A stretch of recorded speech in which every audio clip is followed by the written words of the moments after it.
मैं मेरी पर्सनल बात बता रहा हूँ। कहने का तात्पर्य है, शायद इसलिए मैं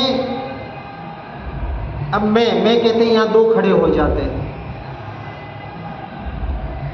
किसी में अटका नहीं हूँ और अटकना भी नहीं चाहता, क्योंकि हर द्रव्य स्वतंत्र, हर गुण स्वतंत्र, हर गुण की हर पर्याय स्वतंत्र, सभी का परिणमन स्वतंत्र। इतनी स्वतंत्रता बता दी तो अब मैं परतंत्र क्यों रहूं? स्वतंत्रता दिवस मनाते हैं ना, क्या हुए हैं क्या अभी तक हम स्वतंत्र? अभी तक परतंत्र में ही जी रहे, व्यवहार से भी और निश्चय से भी। इसलिए उस ज्ञान स्वभाव को बराबर समझना है। कल हमने एक सिद्धांत लिया था, ज्ञान ज्ञाकार होकर भी ज्ञानाकार ही रहता है। इसको थोड़ा समझेंगे। हमारे दृष्टि का विषय क्या बनना चाहिए? तो ज्ञान स्वभाव। कैसे? चिंतन करना पड़ेगा, इसका अभ्यास करना पड़ेगा, और इस अभ्यास के पहले स्टेप का अभ्यास करना पड़ेगा।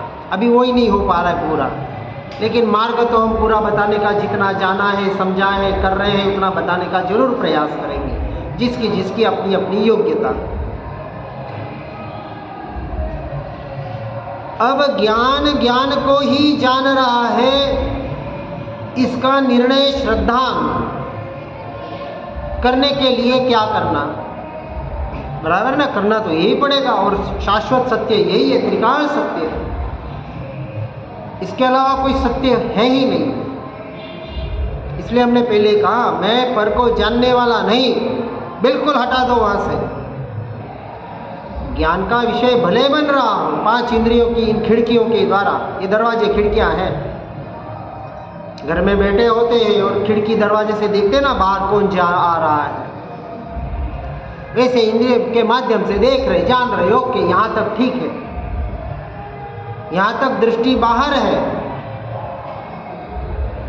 पर्याय पर भी नहीं, पूरी बाहर है, क्योंकि पर को जानने वाला बन रहा है। पहले स्टेज में यही करना है अभ्यास, कम से कम पर से तो हटेंगे, जानने वाले तो बने रहेंगे। फिर सेकंड स्टेज का अभ्यास आएगा कि पर को जानने के काल में मैं ज्ञान स्वभाव को ही जानता हूं, वहां हमारी दृष्टि नहीं जाती है। जैसे हम किसी एक बीमार की साता पूछने गए, जाते हैं ना, कोई बीमार हो, क्या बोलते हैं आप? तबीयत पूछने जाते हैं, क्योंकि व्यवहार में है तो निभाना तो पड़ता है ना, और नहीं निभाएंगे तो,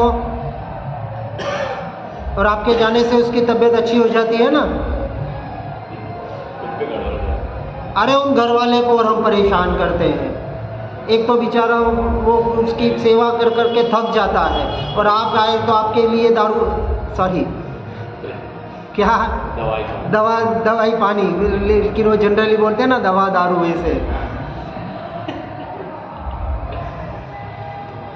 वैसे एलोपैथी दारू के बराबर ही है, अभक्ष ही है। चलो ठीक है, अपनी अपनी भूमिका के अनुसार उसका कोई अपना प्रयोजन नहीं है। अब किसी के घर गए और बाय चांस उस घर में कोई नहीं है, ठीक है। अब उस बीमार व्यक्ति ने आपको कहा, थोड़ा अंधेरा हो गया, कि फलाने कमरे में फलाने टेबल पर ऐसी ऐसी वस्तु पड़ी है, तो प्लीज़ मेरे लिए लेके आना। अब आप क्या करेंगे? वहाँ कमरे में अंधेरा है, ठीक है, क्या करेंगे आप? लाइट की व्यवस्था करेंगे। हाँ है, स्विच देखेंगे, चालू कर देंगे, फिर उस वस्तु को खोजेंगे। एकदम तो नहीं मिलेगी, उसने जहाँ कहा वहाँ देखेंगे, और फिर इधर उधर नज़र घुमाएंगे, और फिर क्या करेंगे? बाहर आ जाएंगे, वो वस्तु लेके आप आ गए। यदि वो व्यक्ति आपको पूछता है कि आप कमरे में गए, आपने कमरे में क्या क्या देखा, क्या कहेंगे? नहीं, ऐसी बात गलत बात है। लक्ष्य तो वही। इतने कंसंट्रेशन तो हम नहीं कर पाते। सच बोलना है वहाँ। ये मुझे मोक्ष जाने वाला झूठ नहीं बोलना है। ये झूठ बोल रहे हैं हम, हमें मोक्ष चाहिए, बिल्कुल झूठ बोल रहे हैं। बराबर ना? नहीं पंडित जी, लेकिन लक्ष्य अगर उस चीज का रहता है हाँ। तो याद वही रहती है। खाली हमने मतलब सैकड़ों चीजों को देखी। अरे मैंने कहा 5 चीजें तो आप देखोगे कि नहीं। टेबल होगी, कुर्सी होगी, आप टेबल जिस टेबल पे वस्तु होगी वहाँ पेन भी होगा, कॉपी भी होगी और कुछ चीज़ें पड़ी होगी। अंधे होके तो नहीं जाएंगे ना। 5 वस्तु तो पे दृष्टि तो पड़ेगी ना, भले वो कंसंट्रेशन उसको ढूंढने में है। तो आप क्या कहेंगे? ये वस्तु मैंने देखी, बिल्कुल ठीक है, कोई गलत नहीं है उसमें। नज़र पड़ी, बहुत जने की आदत और होती है क्या क्या कहाँ क्या क्या रखा है सब देखते हैं। बहुत जने देखते, कुछ लोग नहीं, कुछ लोग ही नहीं देखते हैं। क्योंकि कुछ लोग ही होते हैं जो आत्मा को देखते, बाकी सब इधर उधर देखने वाले ही होते हैं। कंसंट्रेशन करने वाले विरले लोग होते हैं।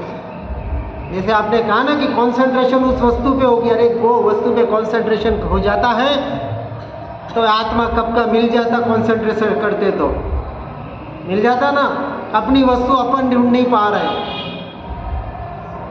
चलो हम जो दृष्टांत कह रहे बात समझना बराबर। अब ये देखा वो देखा, आपने 5-7 वस्तु की नाम बता दी, 10 वस्तु के नाम बता देगी, इतनी चीज़ें मैंने देखी, ठीक है। लेकिन जहाँ तक हो सकता है एक बात, एक वस्तु हम कहना भूल जाते हैं और भूल जाएंगे। ईमानदारी से विचार करना। जब आपने स्विच ऑन किया ना, अब आपका कंसंट्रेशन उस वस्तु पर है, उस चीज़ों पर है। स्विच ऑन करते ही क्या हुआ था? क्या उस आदमी को आप बता पाएंगे कि सबसे पहले मैंने प्रकाश देखा? मुझे नहीं लगता कोई बता पाएगा ईमानदारी से। अब बता दोगे तो बात अलग है। जिस प्रकाश में सारी वस्तुएं झलक रही है उसको तो हम भूल जाते हैं। यही हो रहा है।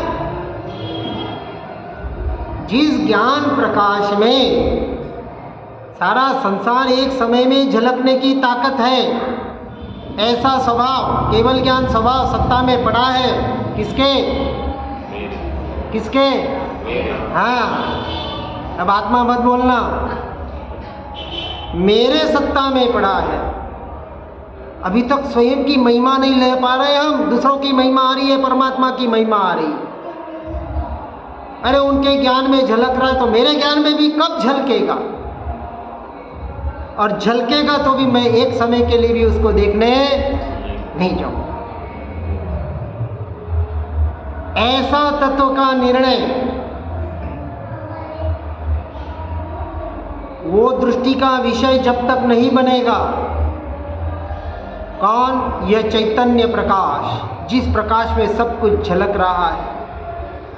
हम वस्तुओं को तो देख रहे, जान रहे, पहचान रहे, सब कुछ कर रहे हैं, लेकिन जानने वाले को, उस प्रकाश को हम स्वीकार नहीं कर पा रहे कि मेरे प्रकाश की वजह से तो सारा झलक रहा है। 5 इंद्रियां क्या कर सकती है मेरे बगैर?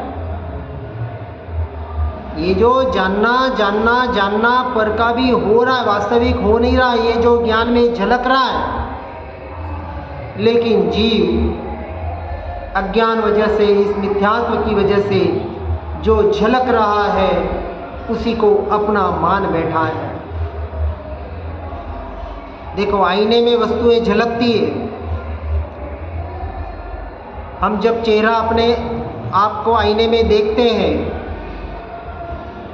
क्या हम आईने रूप हो जाते हैं या आईना हमारे रूप हो जाता है? एक अमिताभ बच्चन की पिक्चर आई थी, नाम मुझे याद नहीं, देखी थी। उसमें क्या है, उसके यहाँ कुछ लगा हुआ होता है, वो आईने के सामने जाता है, नशे में होता है, और वो कांच के ऊपर मरहम पट्टी करता है। एक दृष्टांत के लिए समझना है, कहाँ मरहम पट्टी कर रहा है? उसका चेहरा उसको कांच में दिख रहा है क्योंकि नशे में है, और वहां मरहम पट्टी कर रहा है, उसको लग रहा है मैं भी कांच में हूं। यही हमारी दशा हो रही है। इस मोह माया के नशे में इतने चकचूर हो रहे हैं, मोहनीय कर्म नहीं कर रहा है, भूल मत कर लेना। कर्म बिचारे क्या करें? आचार्य देव कहते हैं,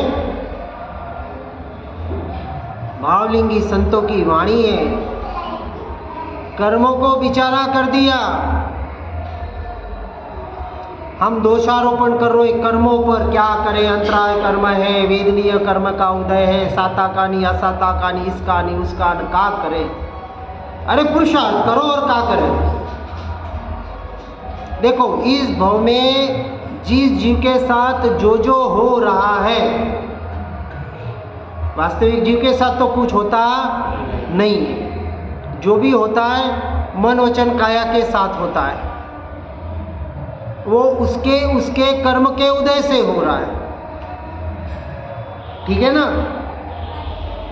यदि इस देह के साथ कुछ हो रहा है तो इसके साथ जो कार्बन शरीर रहा हुआ है, जिसमें कर्म पड़े हुए सत्ता में, अनादिकाल के अनंत कर्म पड़े हुए हैं, लेकिन वो बोझा लग नहीं रहा है।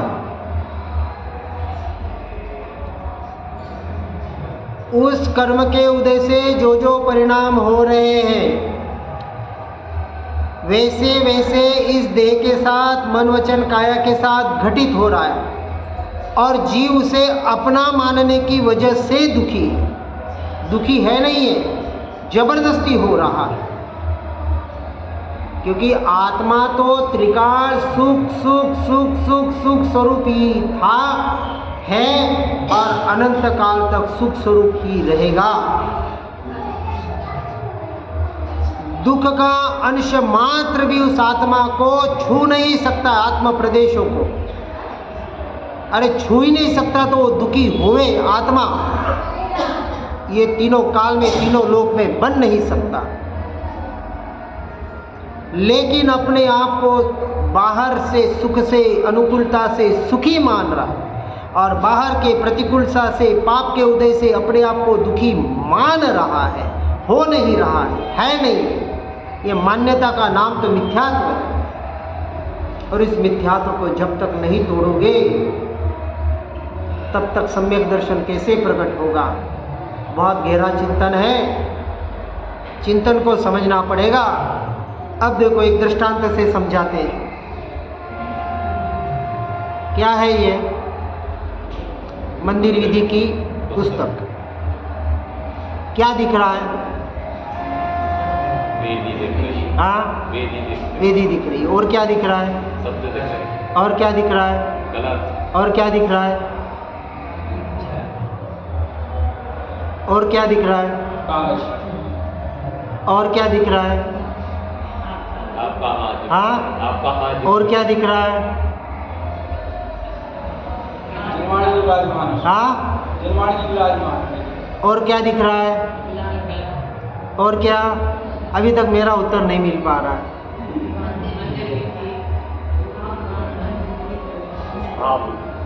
और हाँ, और अरे और क्या दिख रहा है?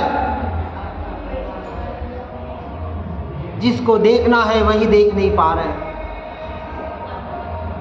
यही अनादि की भूल हो रही है। अरे भले पुद्गल है, नहीं, इसके ऊपर एक प्लास्टिक का कवर चढ़ा हुआ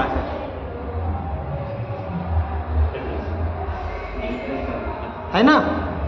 ये है, आपने इन लोगों ने चढ़ाया होगा, ये कवर है। वो नहीं दिख रहा है।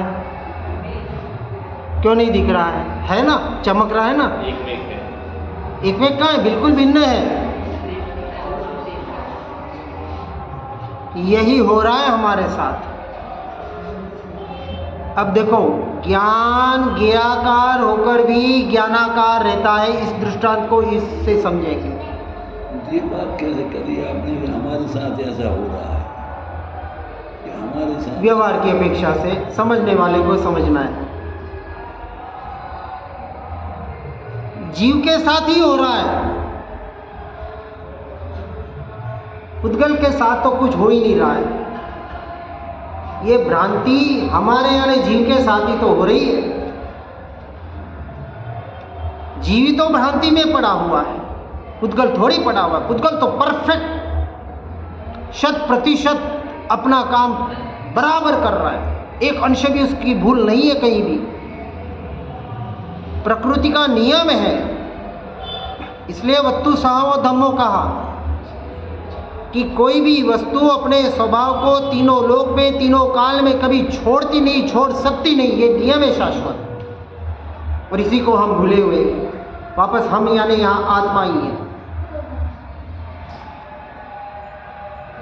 अब ज्ञान यहाँ से देखो, कल्पना करना, ठीक है।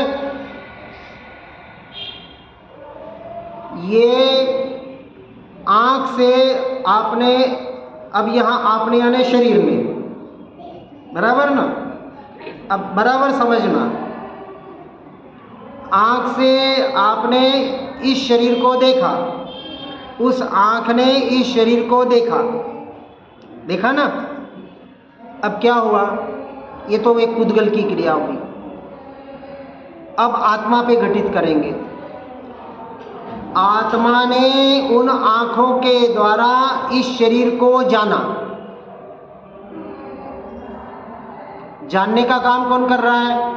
आत्मा। देखने का काम कौन कर रही है? आँख। दो वस्तु हो गई, बराबर समझना। भेद ज्ञान का पूरा अभ्यास है। जब ये आत्मा आँखों के माध्यम से, वास्तविक नहीं है, हाँ ये भी काल्पनिक है, वास्तविक ऐसा कुछ होता नहीं है, पर भेद ज्ञान क्या हो रहा है, ज्ञान स्वभाव को समझाने के लिए बता रहा हूँ, क्योंकि समझाने के लिए कोई दृष्टांत तो बताना पड़ेगा शब्दों के माध्यम से। आत्मा ने आँखों के माध्यम से अपने ज्ञान स्वभाव के, यानी अपने ज्ञान स्वभाव, जानने का काम कौन कर रहा है? ज्ञान स्वभाव। तो आत्मा की ज्ञान स्वभाव की पर्याय ने आँखों के माध्यम से इस देह को, इस शरीर को जाना, ठीक है। तो ये जो ज्ञान था, वहाँ जो ज्ञान था, उस ज्ञान, वो ज्ञान की पर्याय यहाँ तक विस्तारित हुई, इस देह तक, समझना बराबर।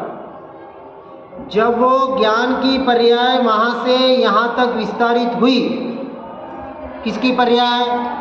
ज्ञान की। तो ज्ञान की पर्याय विस्तारित होकर यहाँ तक पहुँची। अब वो ज्ञान ही रहेगी या और कुछ हो जाएगी, शरीर रूप हो जाएगी? ये पर्याय है, ये मेरा हाथ है ना, ये पर्याय है, और ये शरीर है। ये जो आपको कोटिंग बताया ना, ये कोटिंग, ये आवरण, ये ज्ञान का।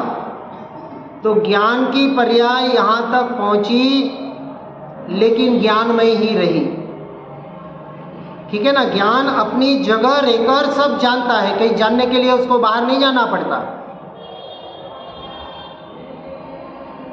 तो ज्ञान यहाँ रहकर, इसको कहा ज्ञान ज्ञाकार तो हुआ, समझना बराबर। ज्ञान जब उसका उपयोग पर की तरफ गया तो ज्ञान ज्ञाकार तो हुआ, फिर भी ज्ञानाकार ही रहा। अब एक बात समझना, इस शरीर के ऊपर उसका एक ज्ञान का आवरण आ गया। जो ज्ञान वहाँ से, ज्ञान की पर्याय निकली, पूरी काल्पनिक समझाने के लिए बता रहे हैं कि वहाँ से जो ज्ञान की पर्याय निकली और इस शरीर के, उसने शरीर के ऊपर पूरा आवरण किया और इस शरीर को जाना, ठीक है ना। तो इस शरीर के ऊपर वो ज्ञान का एक आवरण आया, तब उसने उस शरीर को जाना। तो ये ज्ञान यहाँ ज्ञाकार हुआ, ऐसा व्यवहार से कथन, व्यवहार का कथन क्या कि ज्ञान ज्ञेयाकार तो हुआ फिर भी ज्ञानाकार ही रहा, अर्थात वो ज्ञान का पर्याय यहाँ है ना, उसकी आवरण जो दिखाई नहीं दे रही है। अब मानना क्या है, श्रद्धान का विषय क्या है, ये मूल बात आएगी कि ज्ञान ज्ञेयाकार भी होकर भी ज्ञानाकार ही रहा, अर्थात ज्ञेय को जानने के काल में भी ज्ञान को ज्ञान ही जानने में आ रहा है, ज्ञान ज्ञेय रूप होता नहीं है, हो सकता नहीं है। ये सिद्धांत है। दृष्टांत समझ में आ रहा है? और एक दृष्टांत से बताते हैं, थोड़ा 5 मिनट ज़्यादा लगेगा, क्लियर करते हैं इस बात को। एक रबड़ बैंड है, पता है ना, बालों में लगाते या अपन कहीं लगाते, गड्डी को, नोटों को वगैरह। रबड़ का बैंड 2 इंच का है, उसमें सभी तरफ रबड़ रबड़ रबड़ रबड़ के परमाणु है ना। अब उस बैंड को स्ट्रेच किया, लंबा किया, अब परमाणु कितने हुए, बढ़ गए ना, यहाँ कह रहे परमाणु तो उतने ही रहेंगे, बिल्कुल ठीक बात है। अब वो रबड़ प्लास्टिक हो गया ना, रबड़ ही रहेगा। अब और खींचा उसको, पूरा मैक्सिमम खींच लिया, अब क्या हुआ, कितने परमाणु बढ़े, क्या रबड़ प्लास्टिक रूप हुआ? अब इतना खींचा कि टूट गया, फिर उसको और खींचा, अब वो रबड़ रबड़ है या प्लास्टिक है, परमाणु उतने ही है, तो खींचने के बाद भी रबड़ जैसे रबड़ ही रहता है, अपने स्वरूप को बदलता नहीं है। उसी तरह ज्ञान ज्ञेय को जानने के काल में भी अपने ज्ञान स्वभाव को बदलता नहीं है, ज्ञान ज्ञान ही रहता है। ज्ञेय को जानने के काल में भी वो ज्ञेय को नहीं, ज्ञान को ही जान रहा होता है। ये सिद्धांत है, और ये सिद्धांत जिस दिन समझ में आएगा उस दिन यूं सम्यक दर्शन हो जाएगा। चुटकी का काम है, बस इतना समझना है बराबर, याद नहीं करना इसमें कुछ, आपको कोई तपस्या तप जब तप कुछ नहीं करना है। इस बात को यथार्थ रूप से समझना है कि ज्ञान ज्ञेय को जानने के काल में भी ज्ञानाकार ही रहता है, अर्थात उस ज्ञेय को जानने के काल में भी ज्ञान ज्ञान को ही जानता है। यही उसका स्वभाव है, किसका? मेरा, आत्मा का। और इसी को तारण स्वामी कहते हैं ज्ञानम ज्ञान सहावम। एक गाथा आती है ना आपके, ज्ञानम पूरी ज्ञानेन ज्ञान सावम, ऐसी जो भी पूरी याद नहीं है मुझे। ज्ञान ज्ञान को ही जानता है, यही उसका स्वभाव है, यही आत्मा का स्वभाव है, यही मेरा स्वभाव है। और इस स्वभाव की साधना करके जब हम उस स्वभाव में लीन होंगे, सम्यक दर्शन के साथ ही सम्यक ज्ञान प्रकट होगा, और उस सम्यक ज्ञान की साधना के द्वारा जब उसमें लीनता होगी तब सम्यक चारित्र प्रकट होगा। और ये तीनों की क्रिया एक साथ होती है, इसलिए क्या सम्यक दर्शन ज्ञान चारित्राणी मोक्ष मार्ग। इसको विस्तार से बाद में समझने का प्रयास करेंगे। जिनाज्ञा विरुद्ध कुछ भी कहा हो तो उत्तम क्षमा मिच्छामि।